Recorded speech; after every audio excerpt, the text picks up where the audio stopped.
네, 반갑습니다. 당신의 부동산 주치 김재경 소장입니다. 제 옆에 특별한 분이 나와 계셔 주시는데요. 부동산 114의 윤지혜 연구원님이십니다. 안녕하세요. 안녕하십니까. 네, 한번 소개시켜 주세요.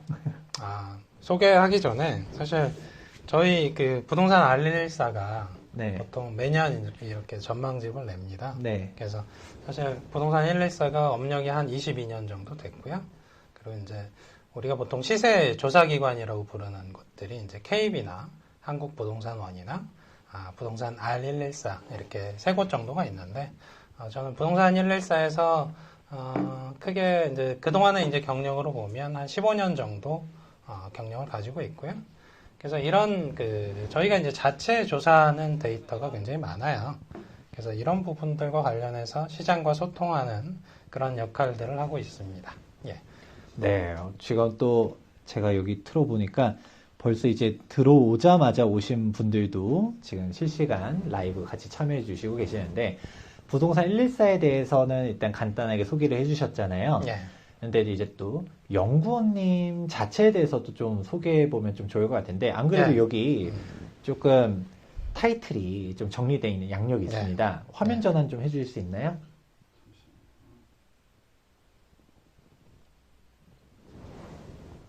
네. 예, 뭐 조금 복잡하게 제 소개를 할 수도 있고, 뭐 간단하게 할 수도 있습니다만, 기본적으로는 이제 포털 같은 뭐 네이버 같은 곳에 제 이름을 치시면 제 양력들을 바로바로 확인하실 수가 있고요. 그 부분들은 이제 큰 줄기에서 소개를 해놨고, 아까 설명드린 것처럼 15년 정도의 이제 부동산 정보를 다루는 그런 연구원으로서 활동을 했고, 크게는 뭐 한국은행이나 뭐 현대건설이나 뭐 각종 기관에서의 컨설팅과 이제 세미나들을 진행을 하고 있고요. 그리고 이제 일반적인 전문가분들이 가지고 계시지 않은 경력은 보통 저는 이제 기업에 소속돼 있다 보니까 글로벌 기업들과 관련된 컨설팅 경력도 가지고 있습니다. 거기에 이제 공중파라고 하죠. SBS, MBC, KBS, 뭐 YTN 어디를 찾아보셔도 제가 활동했던 경력들을 찾아보실 수가 있고, 그리고 작년 하반기에 제가 KDI 부동산 포럼에서 이제 발제자로 활동을 했는데, 저와 관련된 통계적인 데이터들을 사실 그때 시각적인 부분들을 이미 정리를 해서 올려놨어요.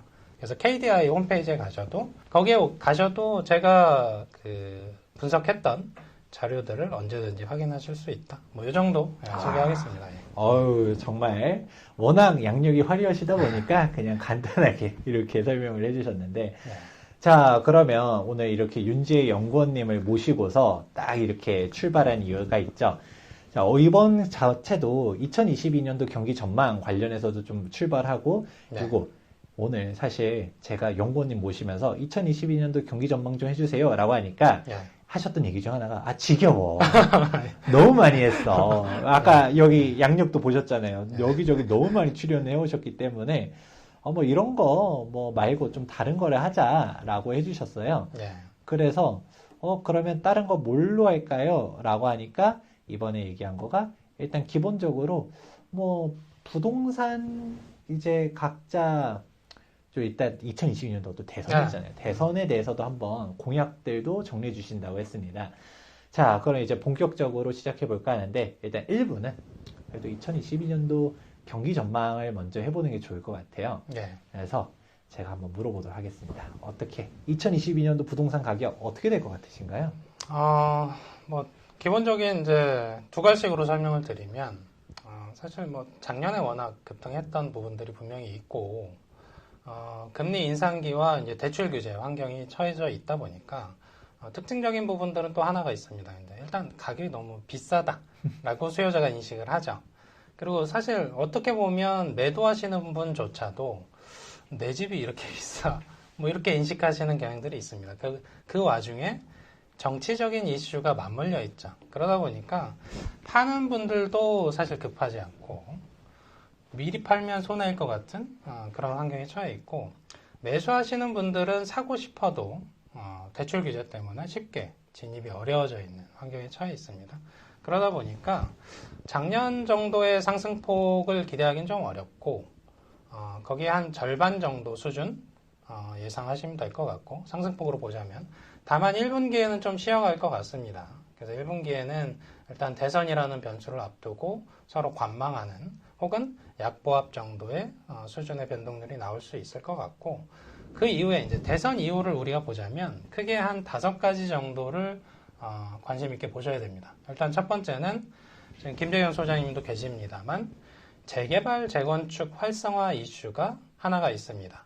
그래서 이 재개발 재건축이 활성화된다는 건 일종의 개발 이슈예요. 그래서 하반기에는 본격적으로 재개발 재건축 활성화 혹은 고밀 개발과 관련된 이슈가 있을 텐데, 우리가 이제 과거 뉴타운 혹은 재개발 재건축 활성화 시기를 보면 시세가 안정적인 적이 단기적으로는 없었어요.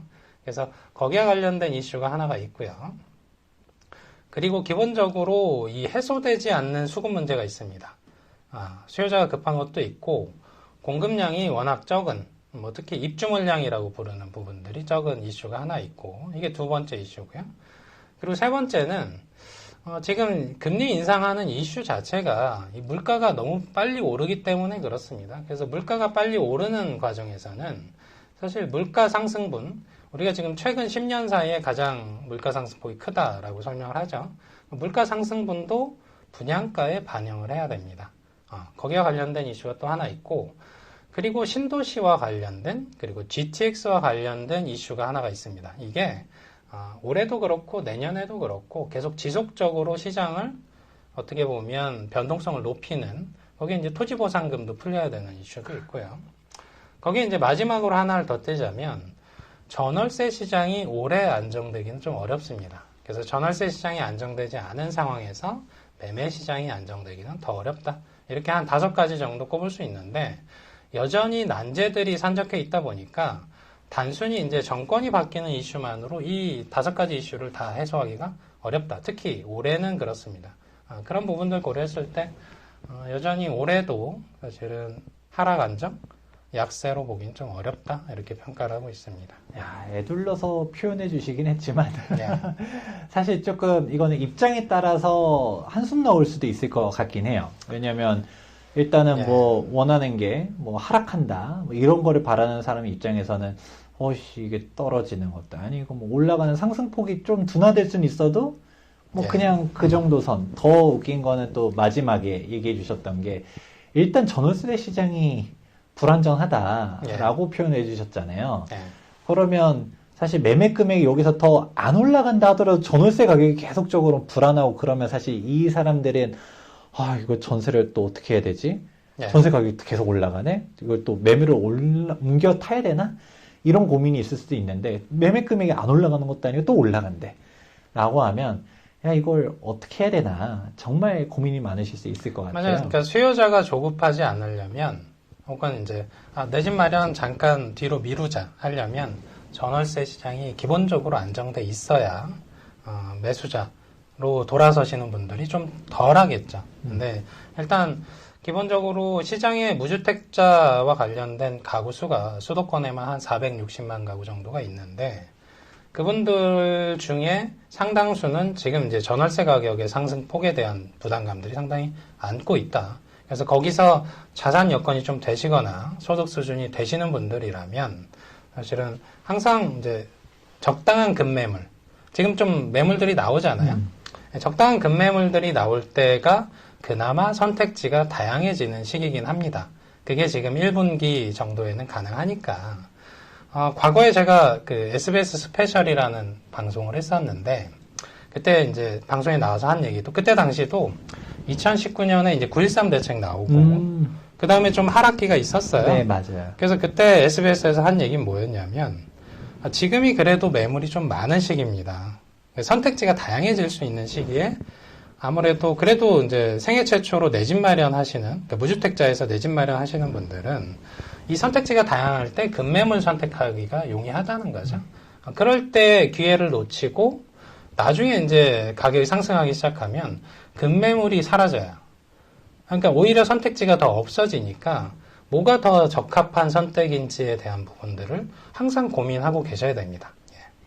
그러니까 저번 주에 아포유님이 출연해 주셔서 이제 통계적으로도 봤었을 때도 예. 그냥 그때 지금 이제 뭐 급매물이 많다, 거래가 하락되는 것처럼 보인다라고 하지만 사실 실제로는 그렇지는 않다. 예. 오히려 근데 거래량이 눌려 있는데도 불구하고 이런 신고가들이 갱신될 때는 오히려 이게 거래량이 터지기 시작하면 그때는 정말 위험할 수 있다. 그러니까 지금 진짜 막 급매물이 있으면 급매물을 사는 게 중요하다. 이런 얘기들을 좀 해주셨단 말이에요. 예.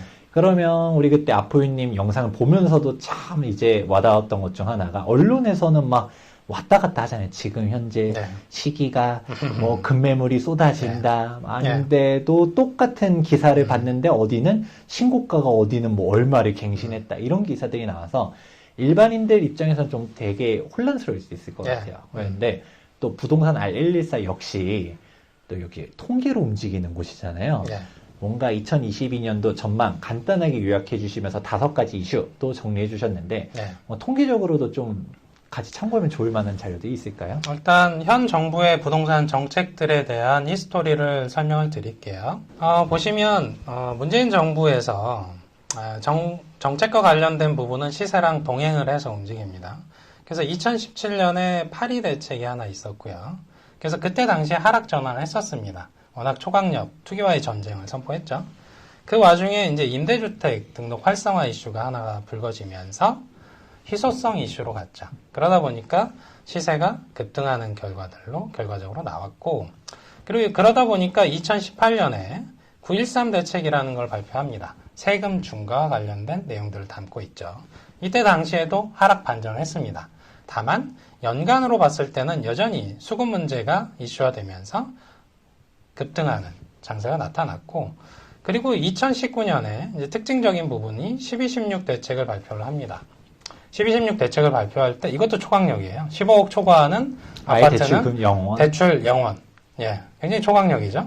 그 와중에서도 수급 문제가 계속 희소성 이슈가 불거지다 보니까 이러한 12.16 대책 이후에도 분명히 하락 전환을 하게 합니다. 그래서 한두 달 정도.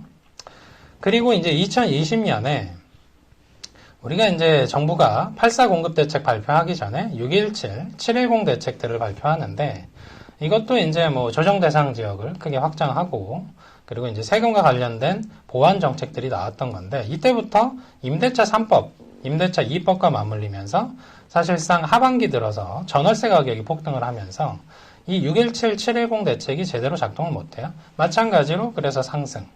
그리고 이제 2021년을 맞이해서 정부가 안 되겠다. 도심 쪽에도 공급을 좀 많이 해야 되겠다. 그렇게 나온 게 2.4 공급 대책인데 마찬가지로 올해 시장 환경은 급등. 그래서 사실은 현 정부 들어서 3번 정도의 하락기가 있었고요. 그래서 최근에 조금 하락 전환되는 지역들이 나오잖아요. 사실 워낙에 5년 사이에 급등세가 컸기 때문에 실질적으로 정상적인 부동산 시장이라고 하려면 일정 수준 조정받고 가야 될 시기이기도 합니다. 그게 근데 2020년에 임대차 3법이라는 것들을 활용을 해서 레버리지 효과가 극대화되다 보니까 밀려서 여기까지 와 있는 거죠.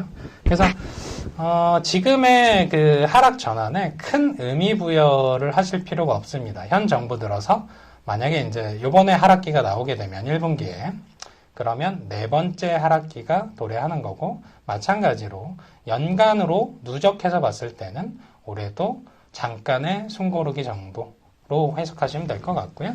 그래서 우리가 이제 하락이라는 부분들을 설명을 할 때 수요와 관련된 부분들을 한번 특징적으로 좀 보셔야 돼요. 그래서 보시면 전국적으로 한 888만 가구가 무주택 가구에 해당이 되고요. 거기에 이제 연령별로 우리가 이렇게 쪼개서 보면 10년 단위로 쪼개서 보게 되면 각각의 그 연령이 이제 30세 미만에서는 90% 정도가 무주택 가구에 해당이 되고요. 그리고 30대에서는 한 60%, 그리고 40대에서는 심각하지만 40% 정도가 무주택 가구입니다. 그래서 이렇게 우리가 생애 주기가 이렇게 돌아가는 중에 다른 변수를 고정해 놓으면 사실상 연간으로 쪼갰을 때는 한 10년 단위로 한 100만 가구 정도씩 공급이 되면 됩니다. 그래서 1년으로 쪼개면 1년에 한 10만 가구 정도 공급되면 사실 그렇게 부족한 양은 아니에요. 다른 변수가 고정돼 있으면. 근데 문제는 뭐냐면 우리가 이제 MZ 세대, 2030 세대가 갑자기 그 주택 마련의 주요 수요층으로 들어왔죠. 아, 그렇죠. 그렇죠. 그래서 생애 주기가 어그러지는 겁니다. 변수가 고정돼 있다가 고정되지 않게 되는 거죠. 그러다 보면 갑자기 수요가 폭증하는 결과들을 불러오고, 그리고 이제 가구 단위로 우리가 주택수를 산정을 하는데, 이 유주택에 해당되시는 분들이 반드시 집을 하나만 사는 게 아니죠. 네, 거기에 관련된 이슈가 하나 있고, 그리고 재개발 재건축 전문가시잖아요. 네. 멸실되잖아요. 그렇죠. 중간에 멸실되는 물량도 고려해야 되고, 그리고 우리가 원하는 주택이 공급된 것지도 중요합니다. 그렇죠. 양질의 주택인지 여부, 그리고 우리가 원하는 지역에서 공급됐는지도 중요합니다. 그러니까 서울에서의 주택 공급을 원하는데 서울 쪽에 공급이 많은 건지, 거기에 관련된 이슈가 하나 있고요. 그래서 또 보시면 청약통장 가입자가 지금 2,800만 명 정도를 기록을 하고 있고요. 그 중에 1순위자가 1,600만 명입니다. 근데 이 그래프에서의 특징은 뭐냐면 그동안 공급 많이 했잖아요. 계속 늘어납니다. 청약통장 1순위자가. 그래서 그 해소되지 않는 그 수요와 관련된 하나의 지표로서 활용을 하실 수가 있고, 그리고 우리가 인구 얘기를 좀 많이 해요. 인구 얘기를 많이 하는데, 그 통계청에 가시면 장래 인구 추계라는 이런 통계들이 나옵니다. 그래서 수도권 인구는 2017년 기준으로 2,500만 명, 2035년이 되면 굉장히 먼 미래죠. 2,643만 명 늘어나죠. 그리고 2047년이 되면 이 정도 되면 이제 아마 그 택시가 날아다니지 않을까 싶은데 수도권 인구가 2,524만 명이 됩니다. 그래서 절대적인 인구 기준으로 봤을 때 수도권 인구는 2047년까지 거의 변동이 없습니다. 네, 지방에서는 좀 줄죠. 근데 이 부분들을 또 다르게 해석할 수 있습니다. 우리가 어떻게 해석할 수 있냐면 가구잖아요. 가구 단위로 봐야죠. 개개인의 인구수가 주는 것보다는 주택 소유의 통계인 가구 단위로 통계를 봐야 되는데, 보시면 2021년 기준으로 2천만 정도 가구가 되고요. 수도권이 1,000만 가구입니다. 그게 2047년이 되면 2,200만 가구가 돼요. 전국적으로. 200만 가구 늘어나죠. 물론 1인 가구가 폭증해서 그렇습니다. 그리고 수도권에선 100만 가구가 2047년에 늘어납니다. 무슨 얘기냐면 인구 문제는 지방 쪽과도 사실 2047년까지는 크게 관련이 없고 수도권은 더더욱 관련이 없다라는 부분들에 대한 통계고요. 그리고 우리가 시장이 잡히려면 두 가지가 필요합니다. 신축 공급이 많거나 혹은 기존 주택의 매물이 많거나, 이 두 가지가 필요한데 일단 신축을 한번 볼게요. 신축을 보시면 대한민국에 크게 6가지의 공급 데이터가 있습니다. 인허가, 분양, 준공, 그리고 이제 미분양과 관련된 통계, 그리고 아파트 대체 효과가 있는 오피스텔 입주와 관련된, 그리고 이제 그 중간에 재개발 재건축에 의한 멸실이 있겠죠. 그래서 이렇게 크게 6가지를 볼 수가 있는데 인허가 물량을 보시면 2020년까지 줄었습니다. 그래서 인허가 물량이 줄으면 이게 언제 영향을 미치냐면 앞으로 2, 3년 뒤에. 그래서 사실 2021년에는 인허가 물량이 좀 늘어났습니다. 그럼 이건 언제 영향을 미치냐면 2024년쯤. 무슨 얘기냐면 2023년까지는 그간 인허가 받은 물량 통계가 영향을 미치는 거죠. 그래서 인허가를 받고 분양을 하고 보통 분양을 하면 공사기간이 한 3년 정도 됩니다. 그런 거 고려했을 때 사실 2023년까지는 공급이 많을래야 많기가 어렵습니다. 인허가를 받지 않았는데 공급을 할 수가 없잖아요. 그런 관점에서 보셔도 신축으로는 단기간 내에 특히 2022년 올해로는 해소하기가 좀 어렵다라는 부분에 대한 반증이고요. 그럼 이제 기존 매물들이 나와야 되잖아요. 요새는 그 스타트업 분들이 굉장히 그 빅데이터를 분석을 해서 관련 데이터들을 뭐 원활하게 시장에 공개를 해줍니다. 그래서 아파트 실거래가 아실이라는 곳들에 가시면 매물량 통계가 나와요. 근데 유의미하게 보시려면 2020년 3분기 거부터 보셔야 됩니다. 왜냐하면 허위 매물과 관련된 과태료 부과가 8월쯤에 있었거든요. 2020년 8월쯤에 있었기 때문에 3분기 정도부터 보게 되면 수도권 쪽을 중심으로 볼게요. 그때 당시에 한 15만 채 정도의 매물이 있었습니다. 그리고 4분기에 12만 4천 정도로 줄죠. 그러면 2020년 우리가 하반기를 기억하신다면 시세가 어땠나요? 뭐 그때 많이 올랐죠. 임대차 3법 통과되고 급등하던 시기에 그쵸. 거래량 폭발하면서 뭐 전세 금액 자체가 2, 3억씩 뛰어 올라가고 그랬던 시절이었죠. 그렇죠. 그래서 요 시기에 매물량 수준으로는 시장을 잡기가 어렵다라는 하나의 반증이 되는 겁니다. 그리고 작년 1분기 돼서 14만 채 정도로 물건들이 좀 나오면서 시장이 상대적으로 좀 안정됐었어요. 근데 2분기 되고 6월이 지나면서 매물이 잠겼죠. 매물이 잠기는 현상이 발생하면서 보시면 3분기에 매물이 확 줄어요. 그리고 이제 4분기에 이제 대출 총량 규제하고 뭐 금리 인상 이슈 있고 하면서 지금 12월 말 기준, 작년 12월 말 기준입니다. 이게 한 14만 7천 채, 8천 채 정도가 됐는데, 그럼 이 매물량이 지금 시장에서 이제 언론 쪽도 보시면 매물 많아졌다, 매물 늘어났다 하죠. 그게 2020년 3분기 수준에도 아직 못 미치고 있습니다. 그래서 어떤 의미에서 보셔야 되냐면 이 수도권 매물량을 지금 한 15만 채 정도가 있는데 여기서 매물이 한참 더 쌓여야 어떤 시장의 반전 이런 것들을 해석을 할 수 있다. 이렇게 평가를 할 수가 있습니다. 이게 그냥 한마디로 요약하면 2020년도 3, 4분기 때 가격이 그렇게 많이 올랐을 때도 이 정도 매물이었다.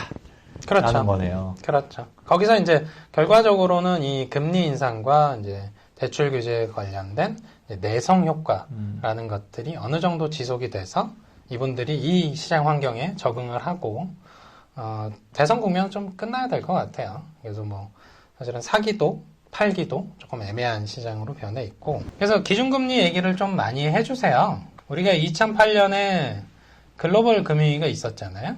그때 당시에 기준금리가 5% 수준이었습니다.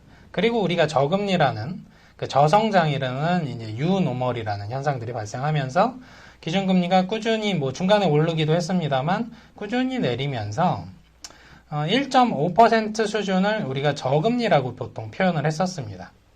그래서 요 수준에서는 일반적으로 저금리고요. 거기에 이제 코로나 이슈가 터지면서 연 0.5% 수준까지 내려갔었죠. 그리고 이제 정상화 수준이라는 것들을 밟고 있는데 지금 연 1.0%니까 이게 1.25% 혹은 1.5%가 되면 고금리냐? 그렇다고 해도 여전히 역사적인 기준에서 저금리 수준입니다. 그래서 한국은행에서도 여전히 완화적이다. 라고 표현을 하는 이유가 지금의 이제 물가 상승과 이제 실업률 개선되는 부분 그리고 지금 경제 성장률이 작년 아직 확정치는 안 나왔습니다만 한 4% 보잖아요.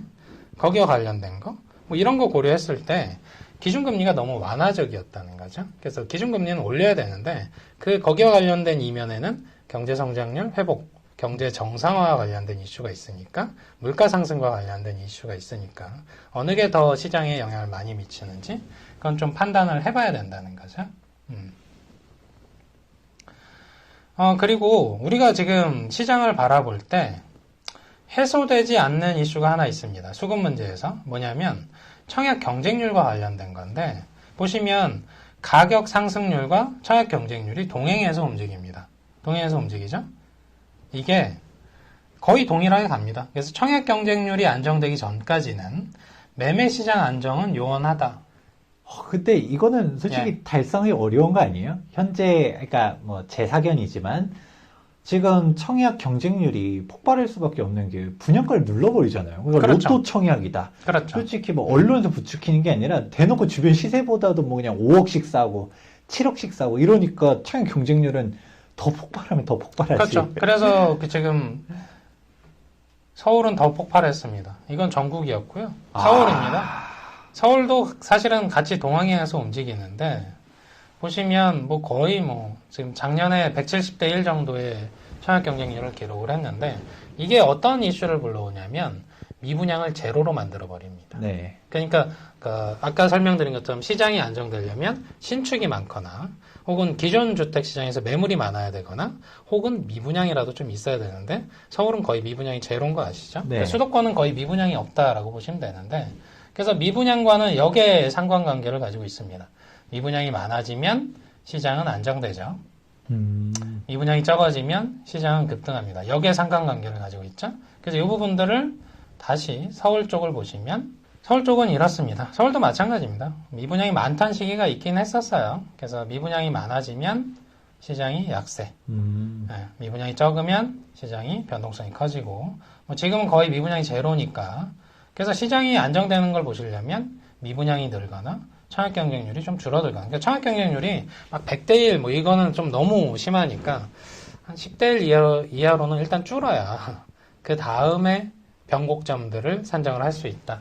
이런 설명을 드리는 거예요. 야, 이게 조금 아이러니하긴 하네요. 청약 경쟁률이 좀 낮아지고 네. 미분양이 좀 쌓이고 해야 되는데 분양가를 하도 통제해 버리니까 뭐 이거 미분양이 쌓일래야 쌓일 수도 없고. 물론 이제 대구 같은 지역에서는 미분양들이 쌓이고 있습니다. 네. 그래서 대구 쪽은 지금 약세 전환하려는 움직임들을 보이잖아요. 네. 근데 그 대구에서의 역사적으로 미분양이 가장 많았던 시기가 몇만 채다? 글쎄요. 그렇게까지는 확인 안 해본 것 같은데. 한 2만 채 정도 됩니다. 네. 지금 한 2천 가구 정도 되는데 아. 이것도 사실 특정 지역에 좀 쏠려 있어요. 대구에서 이제 동구 쪽에 좀 쏠려 있는데 그쪽 지역에서 지금 이제 미분양된 단지들의 면면을 보시면 세대수가 적은 나홀로거나 혹은 철도 주변에 있거나 그러니까 좀 소음이 있겠죠? 아니면 분양가가 좀 비싸거나 그래서 기존 주택 시장 쪽이 오히려 상대적으로 매력적으로 보이는 뭐 그런 요인들이 작동을 하니까 그 미분양이 쌓이는 지역들은 개별 단지들을 하나하나 좀 보실 필요가 있습니다. 입지적인 여건들 또 외곽지에 해당되는 곳들도 상당수 포함하고 있어서 이것도 되게 중요한 거네요. 미분양이, 특히 대구 같은 경우 미분양이 쌓이고 있다. 이런 말들이 네. 정말 많긴 하지만, 이게 아까 저한테 물어보셨었잖아요. 대구에 역대적으로 미분양이 제일 많았을 때가 몇 채인지 아세요? 할 때, 몰랐죠. 그랬는데, 2만 채다라고 듣고 보니 2천 채라고 하니까, 약간 느낌이 좀 다르게 받아들여지는 거죠. 미분양을 보실 때, 물론 이제 당장 증가한 부분도 중요는 합니다만, 역사적인 평균치, 혹은 역사적인 고점 대비 정말 많은 건지에 대한 판단도 좀 필요하고 지역적인 안배를 좀 해서 개별 단지들을 예를 들어서 대구광역시청 혹은 뭐 각각 지자체에 들어가시면 공개가 돼 있습니다. 미분양 단지들이. 그래서 이게 미분양이 날만한 단지여서 난 건지 혹은 날만한 단지가 아닌데 난 건지 혹은 이걸 선착순 분양했을 때 이게 다 마무리가 될 건지 지금 최근에 이제 송도 쪽에서 미계약 사태가 나왔잖아요. 근데 이제 분양가를 9억 원 이하에 낮추니까 다 청약 경쟁률이 또 50대 1까지 올라가는 그런 현상들을 발생하는데 여기에 지금 해소되지 않는 수급 문제가 계속 시장에서 작동하고 있다. 이렇게 평가를 할 수가 있고 마지막으로 하나만 설명을 드릴게요. 제가 전망하는 것도 전망하는 겁니다만 사실 그 대한민국 주요 기관들이 전망을 하세요. 뭐 저도 합니다만 그래서 한국건설산업연구원, KDI, 그리고 국토연구원, 대한건설정책연구원, 우리금융연구소, 하나금융연구소, 신한금융투자, 한국경제연구원, 거기에 최근에 발표한 주택산업연구원까지 다 상승입니다. 올해. 그래서 그 하락을 얘기하시려면 이 기관보다 더 뛰어나신 전문가분들이 하락을 얘기하시기 위한 근거 자료를 좀 더 명확하게 하실 필요가 있고요. 그리고 이제 미국의 기관들도 2022년 전망을 해요. 물론 이제 미국 쪽의 그 주택 시장에 대한 전망이죠. 그래서 골드만삭스 같은 경우 올해 16% 상승을 점치고요. 진로라는 이제 정보기관이 있습니다. 거기 한 14%, 페니메라는 이제 금융기관은 8%, 코어로직이라는 기관은 한 2.2% 상승을 점치고 미국 쪽에 이제 모기지 은행 연합회 쪽은 마이너스 2.5%를 점칩니다. 이유는 금리가 3에서 4% 수준까지 올랐을 때를 기준으로 합니다. 그래서 금리가 단기간에 급등하기 시작하지 않는 이상 하락을 점치기가 굉장히 어려워진 시장이고 여기도 미국도 마찬가지로 수급 문제가 해소가 되지 않는 부분들이 있다 보니까 이런 전망치들이 나오는데 그래서 이런 부분들을 다 이겨내고 하락을 전망을 하시려면 좀 더 많은 근거 자료들을 더 확보를 하셔서 설명을 해주시는 게 필요하다. 물론 이제 시장에는 다양한 시각들이 상충돼서 나올 수 있고 항상 상승기에도 하락 전망은 나옵니다만 전체적인 다양한 통계들에서 일부분을 너무 강조해서 설명할 필요는 없다. 그렇게 설명을 드립니다. 예. 네, 오늘 통계로 쭉 얘기를 해주시다 보니까 여기 채팅창 같은 경우도 좀 잠깐 보다 보면 아우 뭐 K 제니퍼님 같은 경우는 뭐 아플님께서 그런 말을 했는지도 몰랐었는데 시장을 가장 정확하게 분석하신다고 말씀하셨던 윤지혜 연구원님이라고도 얘기해 아유, 주시네요. 감사합니다.